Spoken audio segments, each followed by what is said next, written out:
शिक्षा बचाओ आंदोलन ने आरोप लगाया कि अलवर नगर निगम की गाड़ी में बच्चों द्वारा कचरा संग्रहण किया जा रहा है। इस घटना ने सभ्य समाज को शर्मसार किया है। ऐसे में जिला कलेक्टर और एसपी को ज्ञापन देकर कार्रवाई की मांग की गई है। प्रतिनिधि मंडल में एडवोकेट श्याम सुंदर जाटव, अशोक कुमार, ज्ञान सिंह, गोवर्धन सिंह, पिंटू राम और उदय सिंह शामिल थे। ज्ञापन के अनुसार बुधवार से ब्लॉक में ऑटो टिपर में कई दिनों से एक व्यक्ति के साथ बच्चे भी कचरा संग्रहण करते दिखते हैं। 27 जुलाई को भी नगर निगम की यहां गाड़ी आई थी जिसमें 2 बच्चे बैठकर कचरा छांट रहे थे। उनके पास मास्क और दस्ताने तक नहीं थे। साथ ही यह बाल अधिकारों और श्रम कानून का गंभीर उल्लंघन है।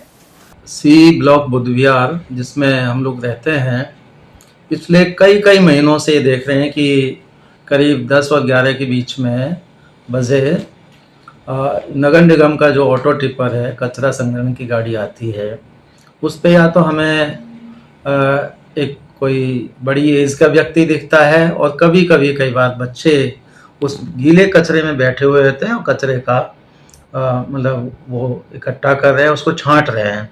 तो ये जो मंजर है, ये दृश्य है, हमारी जो समझ में है घोर अमानवीय और विधि विरुद्ध कृत्य है, जिसके लिए जिम्मेदार यहाँ का प्रशासन है।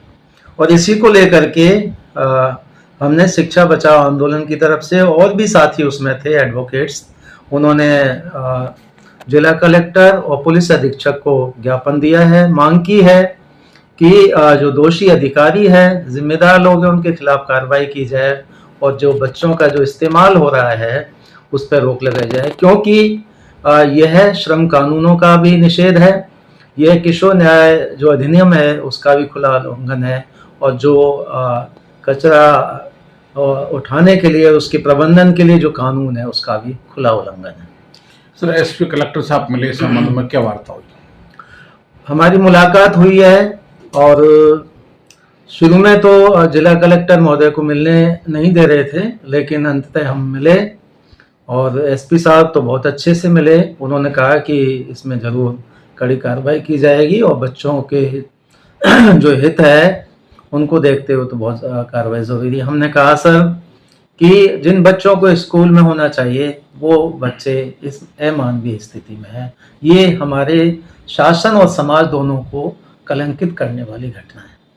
सर, बहुत से बच्चे इस तरह के कचरा संग्रहण केंद्र में लगे हैं या और दूसरे कार्यों में लगे, आप लगता है वो शिक्षा से जोड़ा जाना चाहिए? देखो, हमारा ये भी मानना है कि कई बार पापी पेट का सवाल होता है, लेकिन ऐसे तो बहुत सारी ऐसे अपराधों में ये बातें लागू होती है। शिक्षा बचाओ आंदोलन का तो पुरजोर यही मानना है कि जो हमारे भारत का संविधान है, जो अनुच्छेद 24 में बात करता है कि 14 साल तक के बच्चे हैं उनको स्कूल में होना चाहिए, बाल श्रम नहीं होना चाहिए, गरिमा में जीवन का जो मौलिक अधिकार है वो सुनिश्चित करना शासन का एक जिम्मेदारी है। तो ये सरकार की जिम्मेदारी है कि लोग कोई भूखा ना मरे, कोई मुसीबतों में नहीं रहे, और बच्चों को तो स्कूल में शिक्षा के लिए होना चाहिए।